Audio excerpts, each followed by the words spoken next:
Middle ഈസ്റ്റിൽ വീണ്ടും സ്ഥിതിഗതികൾ ചൂടുപിടിക്കുകയാണ്. ഇറാന് മുകളിൽ ആക്രമണ ഭീഷണി വീണ്ടും ഉയരുന്നു. കഴിഞ്ഞ ദിവസം ഒമാന്റെ മധ്യസ്ഥതയിൽ അമേരിക്കയും ഇറാനും തമ്മിലുള്ള പരോക്ഷ സംഭാഷണങ്ങൾ നടന്നിരുന്നു. ജനീവയിലായിരുന്നു ഈ ചർച്ചകൾ.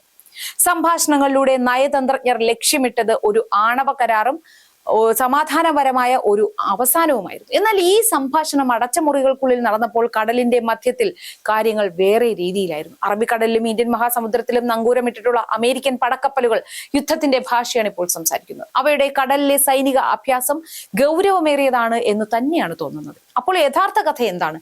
നാം പോകുന്നത് ഒരു കരാറിലേക്കോ അതോ ദുരന്തത്തിലേക്കോ? ആദ്യം ചർച്ചകളിലേക്ക് നോക്കാം. ആദ്യ റൗണ്ട് ഒമാനിൽ, രണ്ടാമത്തേത് സ്വിറ്റ്സർലാൻഡിലെ ജനീവയിൽ.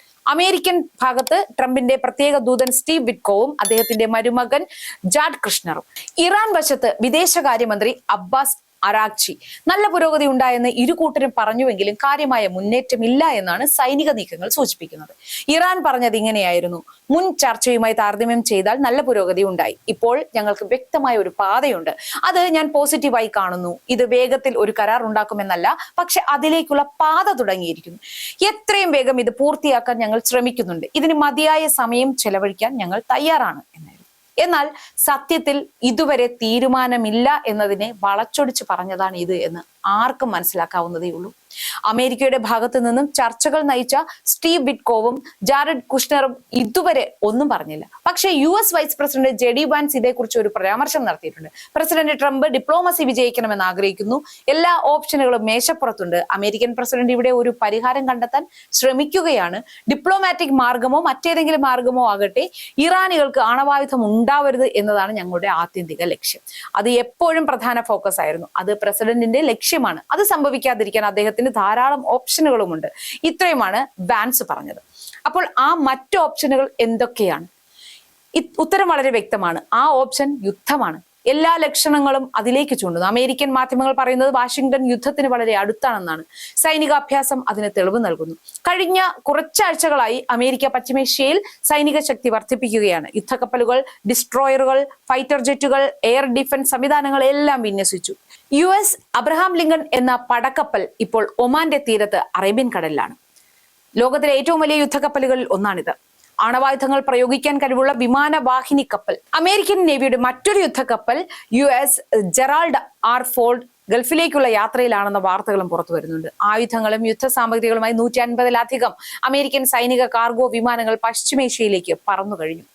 കഴിഞ്ഞ ഒരു ദിവസത്തിനുള്ളിൽ 50 ഫൈറ്റർ ജെറ്റുകൾ ഈ പ്രദേശത്തെത്തി.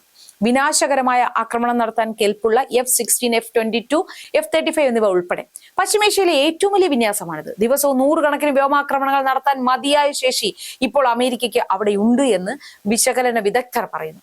അമേരിക്ക ഇറാനെ ആക്രമിച്ചാൽ എങ്ങനെയായിരിക്കും ലോകം പ്രതികരിക്കുക? റിപ്പോർട്ടുകൾ പറയുന്നത് കഴിഞ്ഞ തവണ പോലെ അല്ല എന്നാണ്. കഴിഞ്ഞ തവണ 2025 ജൂണിൽ അമേരിക്ക ഇറാനെ ആണവ സൗകര്യങ്ങൾ ബോംബ് ചെയ്തിരുന്നു. കൃത്യമായ ഓപ്പറേഷൻ ആയിരുന്നു അത്. എന്നാൽ അതിന് നേതൃത്വം നൽകിയത് അമേരിക്ക ആയിരുന്നില്ല. അമേരിക്കൻ സൈനികർ പങ്കെടുത്തുവെങ്കിലും ഇസ്രായേൽ സേനയാണ് ആ ഓപ്പറേഷൻ നയിച്ചത്. ആ യുദ്ധം 12 ദിവസം നീണ്ടു. എന്നാൽ ഇത്തവണ കാര്യങ്ങൾ വ്യത്യസ്തമാകും. വലിയ ആഴ്ചകൾ നീണ്ടു നിൽക്കുന്ന ക്യാമ്പയിൻ ആകുമെന്നാണ് റിപ്പോർട്ട്. ഇതും ഒരുപക്ഷെ അമേരിക്ക ഇസ്രായേൽ സംയുക്ത ഓപ്പറേഷൻ ആകാം. കാരണം മേഖലയിൽ ഇറാൻ തകരണം എന്നത് അമേരിക്കയെക്കാൾ ഉപരി ഇസ്രായേലിന്റെ ആവശ്യമാണ്. ഇപ്പോഴും ഇതെല്ലാം ഊഹാപോഹങ്ങളുടെ മേഖലയിലാണ്. എല്ലാ സാധ്യതകളും ഇപ്പോഴും നിലനിൽക്കുന്നു. സംഭവത്തിന്റെ ട്രിഗർ ഇപ്പോൾ ഡൊണാൾഡ് ട്രംപിന്റെ കയ്യിലുമാണ്. ട്രംപാണ് ട്രിഗർ വലിക്കേണ്ടത്. പക്ഷേ എല്ലാത്തിനും ഉപരി ഒരു കച്ചവടക്കാരനായ അദ്ദേഹം എന്ത് ചെയ്യുമെന്ന് പ്രവചിക്കാൻ അവസാന നിമിഷം വരെ പ്രയാസമാണ്. കഴിഞ്ഞ മാസവും അമേരിക്ക ഇറാനെ ആക്രമിക്കുന്നതിന് വളരെ അടുത്തെത്തിയിരുന്നു. പക്ഷേ അവസാന നിമിഷമാണ് പിന്മാറിയത്. ഇത്തവണയും അതുതന്നെ ആവർത്തിക്കുമോ അതോ അവസാനമായി ആക്രമിക്കുമോ? ഇറാൻ കാത്തിരിക്കുന്നില്ല. അവരുടെ സുപ്രീം ലീഡർ വാഷിംഗ്ടനെതിരെ രൂക്ഷമായ ഭാഷയിലാണ് പ്രതികരിക്കുന്നത്. എത്ര വലിയ സന്നാഹവുമായി വന്നാലും അമേരിക്കൻ യുദ്ധക്കപ്പൽ മുക്കാൻ ഇറാന് കഴിവുണ്ട് എന്ന് അദ്ദേഹം വെല്ലുവിളിക്കുകയും ചെയ്തിട്ടുണ്ട്. ഖമനേയിയുടെ വാക്കുകൾ ഇങ്ങനെയായിരുന്നു: അവർ ഒരു കപ്പൽ ഇറാനിലേക്ക് അയച്ചുവെന്ന് പറയുന്നു. തീർച്ചയായും യുദ്ധക്കപ്പൽ അപകടകരമായ വസ്തുവാണ്. പക്ഷേ അതിനെ കടലിനടിയിലേക്ക് അയക്കാൻ കഴിവുള്ള ആയുധം അതിലും അപകടകരമാണ്. അത് ഞങ്ങൾക്കുണ്ട് എന്ന കാര്യം അവർ ഓർക്കുന്നതാണ് അവർക്ക് നല്ലത്. അവർക്ക് തോന്നുന്നത് അമേരിക്കൻ പ്രസിഡന്റ് തുടർച്ചയായി പറയുന്നത് അമേരിക്കൻ സൈന്യം ലോകത്തിലെ ഏറ്റവും ശക്തമായ സൈന്യമാണെന്നാണ്. ലോകത്തിലെ ഏറ്റവും ശക്തമായ സൈന്യമായതുകൊണ്ട് എല്ലായ്പ്പോഴും ജയിക്കണമെന്നില്ല. ചരിത്രം ശക്തരുടെ പതനത്തിന് പലതവണ സാക്ഷിയായിട്ടുള്ളതാണ്. അതുകൊണ്ട് അവർ എത്ര ശക്തരാണോ അത്ര തന്നെ ശക്തമായി, അല്ലെങ്കിൽ അതിനേക്കാൾ ശക്തമായി തന്നെ തിരിച്ചടി നേരിടേണ്ടതായും വരാം. ഒരുപക്ഷെ തലയുയർത്താനാവാത്ത വിധം. നേരെ നിൽക്കാൻ പോലും കഴിയാത്ത വിധം അവർക്കുള്ള മറുപടി ഇറാൻ നൽകിയിരിക്കും. ഇറാന്റെ ശക്തമായ സൈനിക വിഭാഗം ഇസ്ലാമിക് റവല്യൂഷണറി ഗാർഡ് കോപ്സ് തികഞ്ഞ ജാഗ്രതയിലാണ്. സാധാരണ ഇറാൻ സൈന്യത്തിൽ നിന്ന് വ്യത്യസ്തമാണ് ഇത്.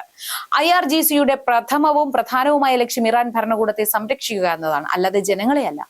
ഖമനേയുടെ സ്വകാര്യ സൈന്യം പോലെയാണ് അത്.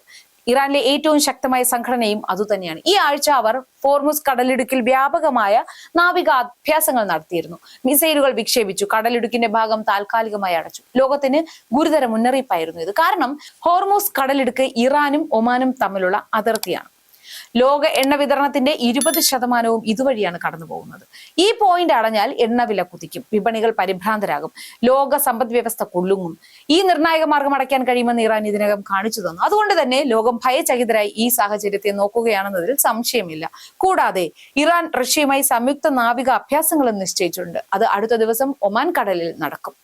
ഇപ്പോഴത്തെ സ്ഥിതി ഇതാണ്. നയതന്ത്രജ്ഞർ സമാധാനത്തെക്കുറിച്ച് സംസാരിക്കുന്നു, എന്നാൽ മറുവശത്ത് സൈന്യത്തിന്റെ ജനറൽമാർ യുദ്ധത്തിന് തയ്യാറെടുക്കുന്നു. ലോകം അതിനിടയിൽ കുടുങ്ങിക്കിടക്കുകയാണ്. കാരണം ഈ സംഘർഷം ഒരു കരാറിനെ കുറിച്ച് മാത്രമല്ല, ഇത് ശക്തിയെക്കുറിച്ചാണ്. ആരാണ് ആദ്യം കണ്ണടയ്ക്കുന്നത് എന്നതിനെ കുറിച്ചാണ്. ഇത് ഒരു കടലാസിൽ ഒപ്പിട്ട് അവസാനിക്കുമോ, അതോ ആകാശത്ത് മിസൈലുകൾ പാറുമോ? അധികം വൈകാതെ തന്നെ നമുക്ക് ഉത്തരം ലഭിക്കുമെന്ന് ഉറപ്പാണ്. കാത്തിരിക്കാം.